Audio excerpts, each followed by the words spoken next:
so much for being here. We are jam-packed, sold out, standing room only for another First Tuesday, and we're real excited about that. A lot of people are here to see Close Quarters, which we're going to be showing right after this. And basically, the way the film festival works every month, since we're jam-packed every month, you got to get here right at 6 o'clock if you want to get a good seat. So film doesn't start till 7:30. So we always try to have something really engaging and exciting going on in the theater for, you know, between 6:30 and 7:15 to make it worth your while to get here early. Some months we'll do a camera demo from Canon or Dolphin-Bob Camera. Sometimes we'll do a screenplay reading. Most months we do our producers panel, which is where we get one or two stalwarts in the film and television production industry to come out and kind of talk about their experiences in the industry, their career, kind of some of their struggles and successes, and just kind of chat a little bit. So we keep it real informal, and we have a very special guest tonight, and you can hold your applause till the end. This gentleman is currently in town getting ready to direct an episode of Underemployed, which is the MTV series that's shooting in town right now. We're very excited to have him there. And there's Betsy Steinberg from the Illinois Film Office, who was a big part of bringing the series here. Round of applause for Betsy, because we need a part for Betsy. And so Roger is also a Northwestern grad, which is pretty terrific, and his credits include Cruel Intentions. He had that movie that I really loved with Ryan Reynolds and Amy Smart called Just Friends, directed an episode of Entourage, and like I said, he's here doing Underemployed. So the moderator for tonight is the wonderful Nina Metz, who covers the film, theater, and entertainment scene and the arts scene in Chicago for the Chicago Tribune. And our main panelist for tonight is director Roger Kumble. Let's hear it for him.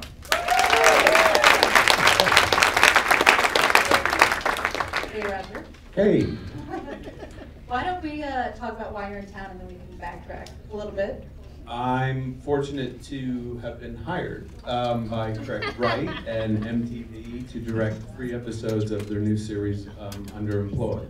So Craig Wright, for people who don't know, Craig is a playwright. He also has a pretty extensive TV career. He got started with 6 Feet Under, and he's worked on Lost. He's worked on and created Dirty Sexy Money. This is the latest show he's created called Underemployed. And I spoke to him a couple weeks ago for my film column that runs every Friday, and he talked a little bit about how the idea for the show was inspired by his own son, who is graduating from college and has this group of friends who are all sort of venturing out into the real world, a little worried about getting jobs, and that was sort of the basis for it. So tell us a little bit of how you got involved, and sort of, you're working on 3 episodes? Yeah, it's doing 3 episodes cross-boarded, which is basically you're making like a 3-hour movie in a very short period. Are they consecutive episodes? Yes. And what kind of things did you guys talk about, sort of in terms of the tone of the show? Or the Yeah, I mean, basically they send you a script and you're like, this is great, how do I get this job?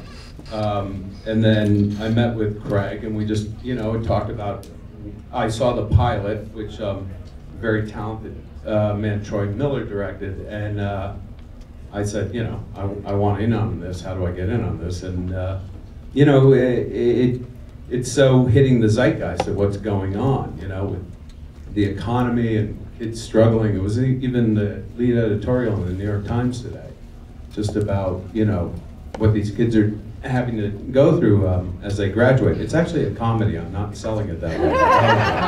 But, and it's just real life and a great cast and, you know. So they shot the pilot here last spring. MTV picked it up. It's 1-hour drama is what they're calling it. You're saying it's comedic in tone.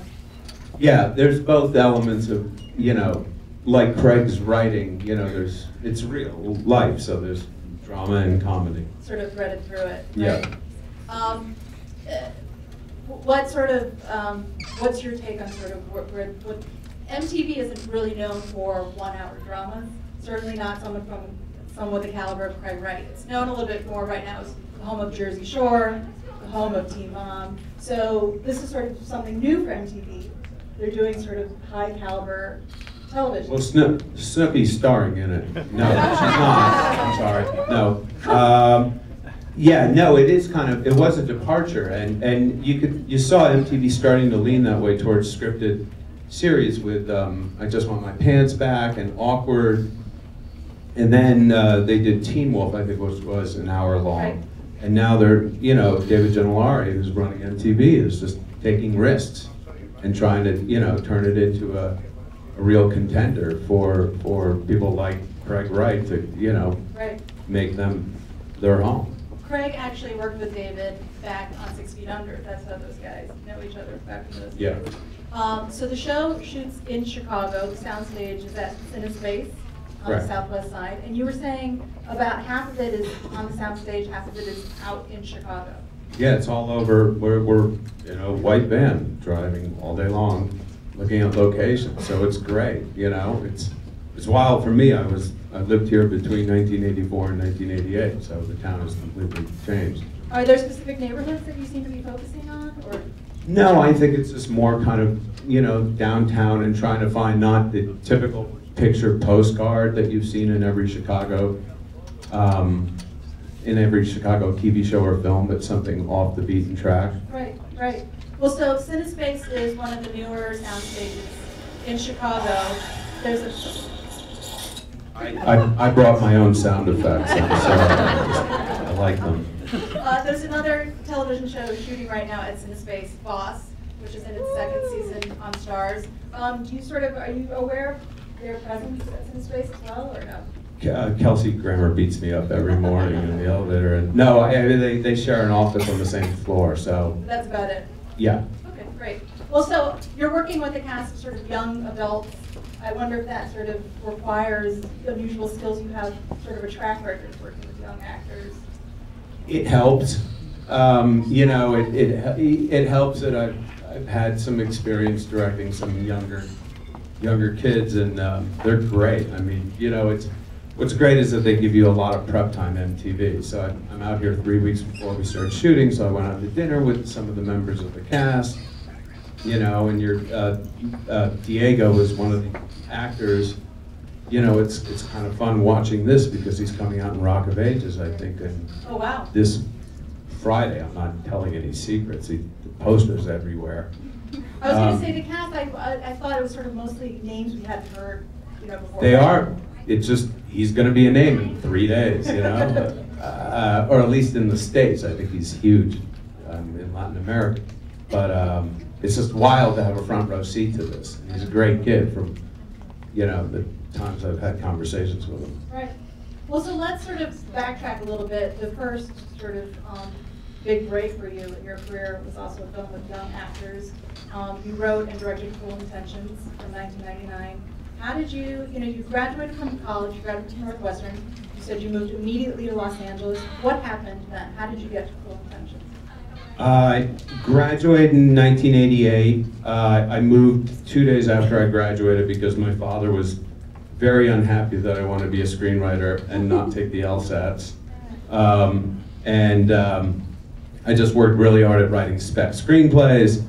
I caught a break pretty early where I was starting to make a little money, but I wasn't seeing the fruition of my work. You know, stuff wasn't getting made, and I'm sure some of you have heard of that. You can make a living writing screenplays and never having them made. So That has to be surreal. it is. It beats temping, but it started to suck. I just wanted to get something made, so rather than make a short film, and this was the early 90s, I just wrote a play that I put up.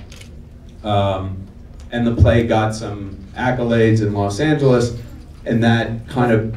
Was that a play that David Truman was in? No, that was the next play. Okay. It was like, that play led to, I was introduced to the Farrelly Brothers, so I started writing with them a little, and I did some punch-up work on Dumb and Dumber and Kingpin and Mary, and just a little. Those guys are so talented, they just a week. But it was a great experience. And then I wrote another play, and I ran into David, who I went to college with, and it was at the height of Friends, and I was drunk one night at a bar, and I said he was too much of a big shot to ever read my little play, and he took me up on it, and then read it, and really that was the moment I take it as that moment was the career-making moment, that David did a 99-seat play in Los Angeles while he was making Friends. He did the equivalent of sort of Fringe theater in Chicago while he was on Exactly, the TV show. and you know, they're continuing to do that right now. In fact, just as a tangent, my friends who I graduated with from Northwestern, they started looking Glass Theater, and they're opening a play called Eastland, and it's just exciting that I have a free ticket back to Chicago so I can see this thing. In any event, I did this play D-Girl with David. I had a moment. I saw this film called Welcome to the Dollhouse, great film, and it was mean kids in high school. And I don't know, the movie god blessed me and had an idea, said, let's do Dangerous Liaisons in high school. So I quickly, as soon as the play wrapped, I ran down to Mexico because there was no TV there, and I spec'd it in like 2 weeks. And then we sold it, and it was written as $1 million script because no one was going to let me direct a big movie. Were you even thinking about directing at that point? I was, because I started to direct the plays, you know, and I was like, I want to break into film, and that was my access. And you hear like, how do you get your break? And one of the quickest ways is writing a spec script. So that, for me, that's how it was. And you had a literary agent. Yeah, I had an agent at the time. Yep. So did that help things a little bit? It did, but I just, you know, I met this one producer, and he was basically, I just made this movie called I Know What You Did Last Summer, and there's this actress Sarah Gellar and Brian Phillippe, and they seemed great, and I saw a cut of it, and he's like, let's put them in and I'll get you $3 million more, and I said, okay. So then we had a $4 million budget, and then I Know What You Did Last Summer came out, and it was a huge hit, and then everyone wanted our movie, and then Sony bought the film before we made it. It was called A Negative Pickup. And then our $4 million film became a $9 million film. When you say they bought it, I mean, did you guys make any money off of that, or they basically enabled you to double your budget?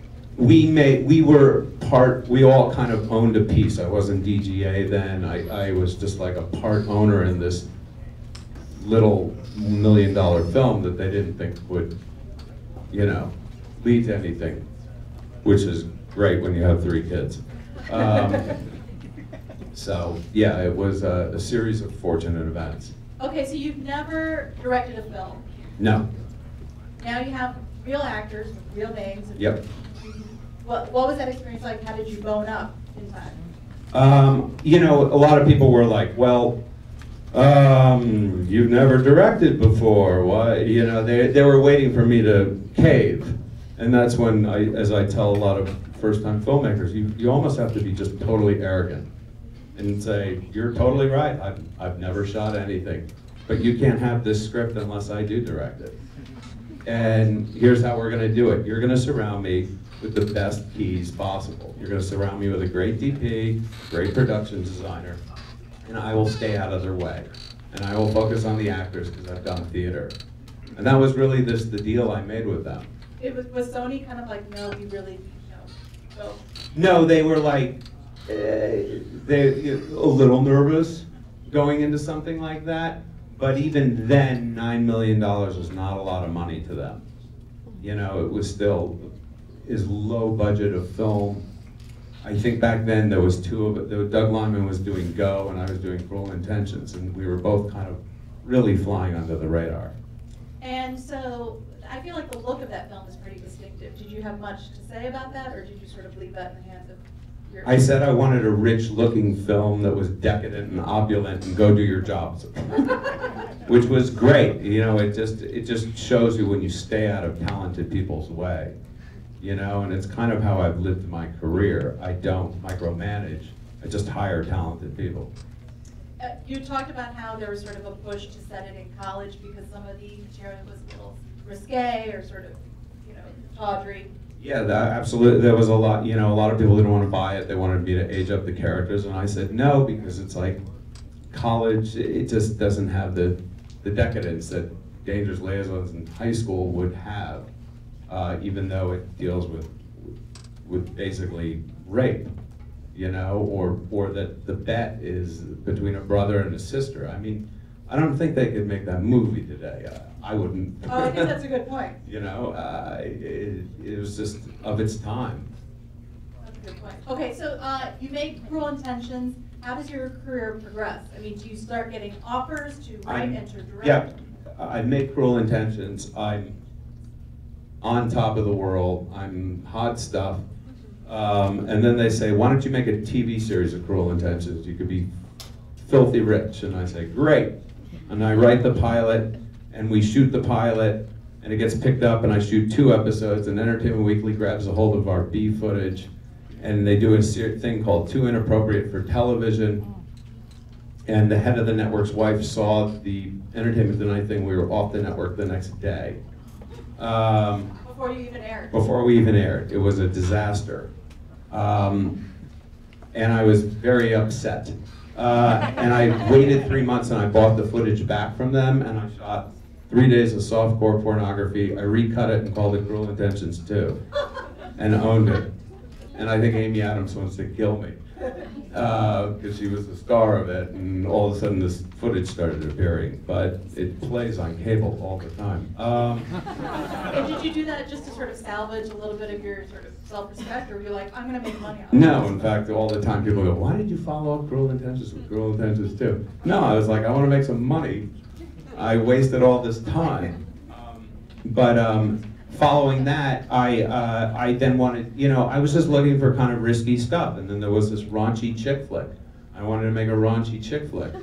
I was 10 years too early. Are you talking about The Sweetest Thing? The Sweetest Thing. And we made that, and we had Cameron Diaz, who was like America's sweetheart, and I got Selma back, and Christina Applegate, and we just said, let's just go for it. That's an interesting point, though. Do you feel that there wasn't quite a taste for raunchy female comedy at the time? I was vilified. It was a box office disaster. It was you know, it was a critical disaster at its time. Like 10 years later, we were on Funniest Movies of the Decade list. At its time, I was in deep trouble. And you know, it's called director jail, where you have to go sit in the corner and wait until someone rescues you. And that's what happens, and that's careers. It wasn't, and basically the next opportunity that came up was a script called Just Friends, in which case we had to pull money together. It was like making an indie film. We had like $9 million from Sony, and we found $9 million if we shot in Moose Jaw at Saskatchewan in the middle of winter. So we went up there and we got, you know, a cast much like Cruel Intentions, people who hadn't broken yet. Ryan Reynolds, Anna Faris. What was great about it was we were left alone because it was so cold up there, planes couldn't land. So the studio never came up. And we were there just to rehearse on the weekend. So we just did a ton of rewriting. It was my favorite experience of making a movie. So that's interesting, though, in your career, you were able to sort of leapfrog from the guy who wasn't getting any screenplays produced to the guy who never really had to make a true independent film. You sort of were able to leapfrog from studios. Yeah, in a way, that's true. I never sweated out the distribution. Right. You know? Does that give you the freedom then, maybe to sort of do a film where you know you're maybe 10 years ahead of sort of the cultural palette? It's a little reckless, but that's what I was just feeling at the moment. I was just going with my gut. Like most decisions I make, especially if it's a film, it's a 2-year decision. So I gotta feel it's okay, you know? And sometimes the decisions I make don't necessarily translate. Like after that, I was like, everyone was making these raunchy films. And I'm like, I'm gonna go the other way. I wanna make a G-rated Martin Lawrence film. You know, because I was like, I had an opportunity to make the first black Disney film. And, you know, I was like, I'm gonna go do that, you know? And that one was? It was called College Road Trip, but I had kids at the time, and I was like, this is a nice tale, and I'm gonna try and be as funny as possible with a G rating. And then you sort of followed that up with Furry Vengeance? And then Furry Vengeance was like, we had very little money, and how do I tell a mean-spirited movie And we were like, this is either gonna be, you know, it wasn't Pixar money, we had no money. And we were like, this is either gonna be incredible because we're really pulling out like silent movie stuff because the animals are so mean, or we're 20 years behind the time. And we were 20 years behind the time when the thing came out. And what we realized was just like that movie and all the movies where the animals didn't talk just tanked at the box office that year, you know. But you know, you don't. It's like, oh, pity me. It still was a great experience. I still had a great time. You know, I followed that up. I went back and I did a play in LA that I wrote and had Brooke Shields do out of my relationship with her from Furry Vengeance. So everything happens for a reason. So you've done some, you know, episodic work for television. Yep. I know you did an episode of Entourage. Correct. Well, you know, it's kind of a notorious show. What is it like behind the scenes? What is it like working on a show like that? Notorious. Jeremy Piven is an Evanston guy. I know he is. No, it was great. It was the last season, and it was like, I was like, they were like, do you want to do one? I go, how can I say no? They were all really nice to me. It was, Jeremy Piven, for all the stuff you read, he's a brilliant actor, you know? I mean, and when he's on set, he's Ari, you know? So it's just kind of, you know, you just learn to work with that type of person, but he was great, you know? Wait, so he's in character when he's on set? No, not when the camera's rolling. You see it turn on. I mean, he's one of my favorite actors. So I had a great time working with the guy. You know, I didn't have the episode with the girls and all that. I had an episode with a fake penis, so I had the penis episode. So maybe my experience was a little different than the others. Still, you managed to get back to some of your raunchy roots. A little, yeah, a little, but they were kind of like, they were trying to arc some of the characters because they were wrapping up the series. Sure. Yeah. Okay, so you've done a couple other episodic work. I know you directed an episode of Revenge. I'm about to. Oh, about to? Yeah. And then also Pretty Little Liars. Yeah, it was kind of, after Furry and doing a play, you just start to look and you just start to see that a lot of the quality of work is right now in television as opposed to film. And I don't mean to sound like a bummer, but the middle, after the writer's strike, the middle kind of fell out of film. It was harder to make the $15 to $25 million budget films. It's either the blockbuster or it's the indie, basically. It's the blockbuster or the indie, and with what I decided to do is like, I'm gonna basically go move over to television for a while. There's a lot of stuff coming up through indie right now, and we're experiencing a renaissance with VOD and all that stuff. I want to see how this thing plays out. I don't want to dive in head first, just because of the realities of life. You know, I'm putting my kids through school and all that. So I'm gonna go back to do quality work on television, and I'm hoping, you know, that the film industry kind of balances itself out. So just quickly, as a director, what would you say the primary difference is versus directing your own film versus sort of parachuting in and doing an episode or two on an existing series? Well, in a TV series, you're serving the showrunner's vision. On Underemployed, this is Craig Wright's baby, and I'm there to execute his vision. It still means you can play and create, but I have a job to do, and it's fun, and it's a lot of work, you know, and it's 8 pages a day sometimes, but that's really kind of the mandate. Even though, you know, they say that film is, you know, unless you're a Final Cut director, the truth is when you're making a studio film, you have to answer to the studio president. So that's not necessarily true, and it's hard because when you're coming up, you're reading the articles with Paul Thomas Anderson and Wes Anderson, and they're kind of Final Cut directors. You know, the rest of us are trying to work within the system. Right, right.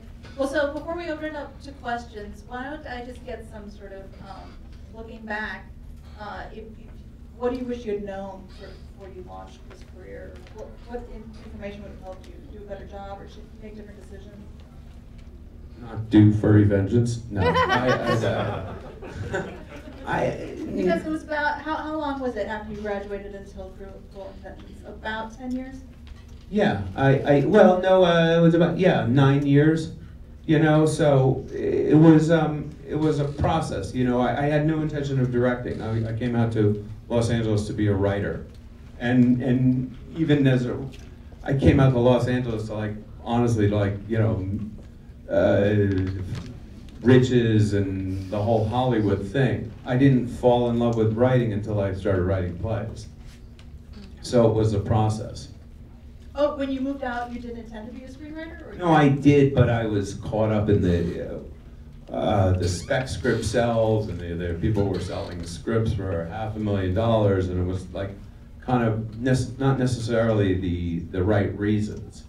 I kind of did it backwards. I didn't start in theater and go into film. I started writing, silly high concept comedies, and because I had some money from selling those, I went and did plays because I could finance them. Great. Okay, well, why don't we open it up to questions from the audience? Yeah.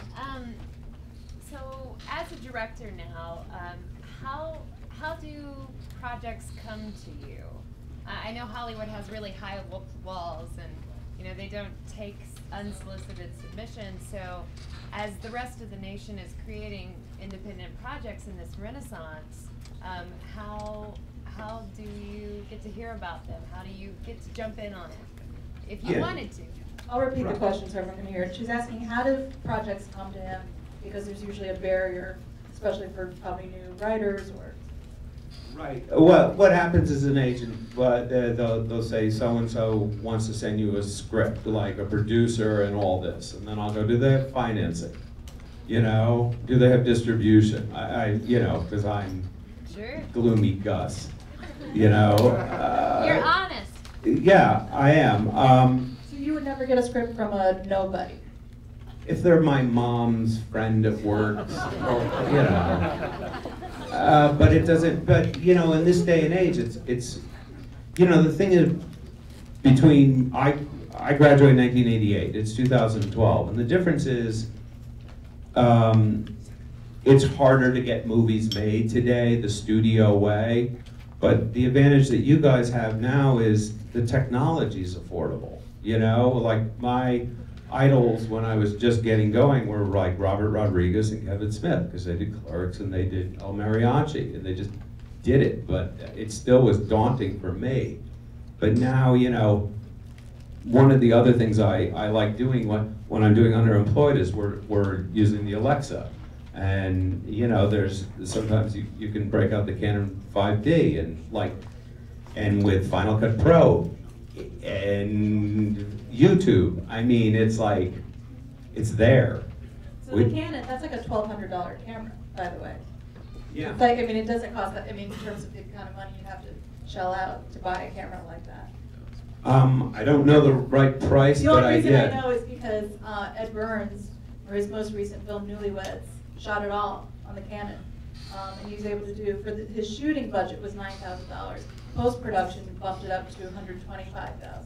But, sort of. Yeah, I mean, Ed Burns, I think, is the total model of somebody who's like, F it, I'm gonna go do my own movies my way, and I can do them at a price, and he's really I don't, in a way, like he is that person who's making those El Mariachis today. So that was a long way to answer a simple question. I apologize. Other questions? Hola Roger, my name is Maritza Cabrera, and I had a question for you. You wrote and directed Cruel Intentions and Cruel Intentions 2. How did you feel about wearing all those different hats and balancing everything, and would you want to do that again? Yeah, I'm just lazy. No, I would, and I wrote a spec script 2 years ago that I was about to put together, But I just didn't like the business model. Even which sounds weird, but you know, to try to do a low budget movie and take no money, you know, then they add the P&A on it and all that, and you're not seeing a dime, you know, no matter what. So that's why.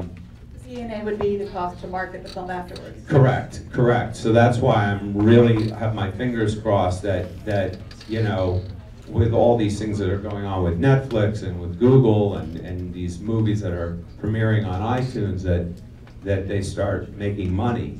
You know, that there's a plan and it starts working, because I think it'll be great. Who gets sort of the final decision, the writer or the director, when you've done both? And it's like down to cutting a line, or when I'm both? Yeah. Who supersedes who?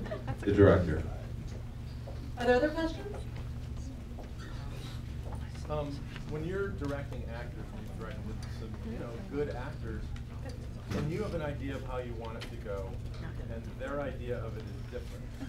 Like, how do you manage that? It can be, especially when you're on set, and it can be kind of sensitive because, you know, you've done a bunch of takes one way and you're not happy with it. Like, how do you bridge that? That seems like a huge thing. The question was about working with actors who have a sort of different idea in mind than you do as a director for performance. You try to build the trust with the actor. You really do. And you try to say, there's gonna be, you do that before. You know, you say, there are going to be times when we're going to disagree. That is going to happen because we're both good at our jobs. And all I ask is that we try to find a way where we're matching continuity, and I think all you know what that, you know, where it doesn't sound like because when you say, oh, just do one for me, then the actor kind of thinks like, oh, this guy's pulling a fast one, he's never gonna use my stuff in editing. I'm like, well, let's try to match what the performance is, but let's try to change what, you know, the motivation is. Who was the most difficult in that regard? Honest to God, I've never had a problem, I swear to God. And I think that's the best advice I've ever given and I will ever give directors is this: take an acting class. Study acting. I highly recommend it. It's the only thing you have to do as a director on the set. I mean, it really is. Everyone, you could phone that job in, and there are people that get your back. But the one thing they don't do is talk to the actors. That's the director's job. And I've seen directors go down the drain if they don't know how to talk to an actor. And there's, you know. Meaning they don't know how to sort of explain what they want, or? Yeah, or they give what's called result direction, where they're like, well, you know, back in 1922, and it's just like, it doesn't help an actor, you know. It's like, so again, it's like, if I can give it, there's a book by Judith Weston. I forgot the name of the book. Google it or Kindle it or whatever. She's great. And she teaches directors how to talk to actors. Other questions? Anyone from this side? Sure. You mentioned before when you're talking about how studios get involved or get in the way. Can you give an example of like when you were in a situation where a studio came in and changed the decision or changed something on the film? I had a terrifying meeting on Cruel Intentions where one of the chairman of the studio said, wouldn't it be better if it was about the Reese and Ryan character betting to seduce the sister? And he did this 3 days before we started shooting. And he goes, when do you guys start shooting? And I was like, Monday. And he goes, you're not gonna have time. Never mind. All right, go make your film. Wow. Literally, I think I wet myself. You know, the thing is, they're smart people. And the key is you learn to collaborate. You learn to like find the good idea, or like, why are they saying this? It's you know, what's great about Craig Wright is he's such a good collaborator, and he listens, and you know, if MTV has a suggestion, he'll listen to it, and if it's a good one, he'll take it. And that is a strong filmmaker, a strong director. Is like, it's not like, no, it's my way or the highway. It's like, all right, best idea wins. And does that happen more often, or is it just the studio is just the final say? Or is it more collaboration? A lot of it's collaboration, but a lot of it is like, you know, this studio will, you know, the studio has the final say if you're making a large budget studio film. What kind of notes have you been getting from MTV? None, because it's not, you know, I'm a guest. It's not, Craig handles all the notes, you know. Shielding you from them. I don't think he's getting any, honestly, because the scripts are so damn good. I'm not, you know. How risque is the show? Is it sexually explicit or? Well, it's MTV. It's not. It's you know, it's not Showtime. You know what I mean? So there's certain boundaries in terms of. In terms of nudity, let's Yeah. say, but the content otherwise. The content's, you know, fairly pushing it. Yeah.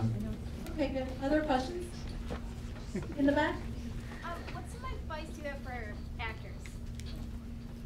Advice for actors.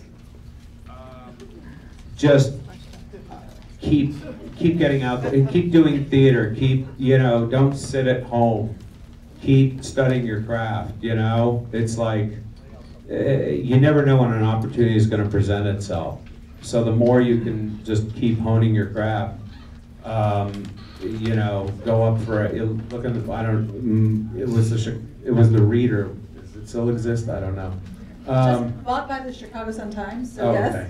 All right, but you know, any opportunity to get film experience, you know, just that's the best advice. Okay, great. You got the last, Well, one more question? one more question? Any more questions? Only if it's really good. Do you have a good question? God. Yeah. All right. Yeah, let's call it what it is. Any tips on Do you have a indie? good question? I do. All right. This is gonna Well, be the wait a best minute, question. Michael, you had a good question. He hesitated. Sorry. I want to know, it's kind of a two-part question. How's your, and I don't know if this is asked during the panel, how your experience has been shooting in Chicago. So I want to know, first of all, how you feel about working in Chicago. But I was reading today about Space and they said they hope to create 6,000 jobs in Chicago.